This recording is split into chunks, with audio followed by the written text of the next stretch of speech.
হত্যা করা নিষেধ শরীয়তে।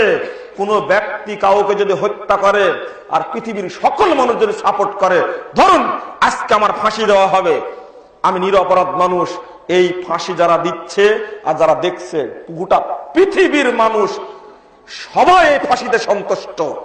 2429 নম্বর হাদিস, তিরমিজির মধ্যে হাদিসটা আসছে, যদি সন্তুষ্ট হয় একজন ব্যক্তি মারার কারণে আল্লাহ রাব্বুল আলামিন কাল কিয়ামতের মাঠে একজনের কারণে পৃথিবীর সমস্ত মানুষকে মুখের উপরে ছেঁচড়ে সবাইকে জাহান্নামে ফেলে দেবে। প্রাণ হত্যা করা এত বড় অপরাধ। আগে বলেছি এদেশের মানুষকে বর্তমানে যেভাবে ইসলামের নামে তরবার নিয়ে সন্ত্রাস চালানো হচ্ছে জঙ্গিবাদ বলে, এটা ইসলাম নয়।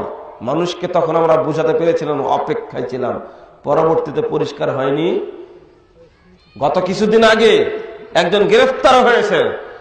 ঢাকা থেকে আসছিলাম রাজশাহীর পথে, আসার পথে একজন আমাকে বললেন বেশি বাড়াবাড়ি হয়ে গেছে, এখন তিনি নাকি তওবা করতে চাচ্ছেন, আগে যে গরম গরম বক্তব্য দিয়ে সেটা ঠিক হয়নি দেওয়া।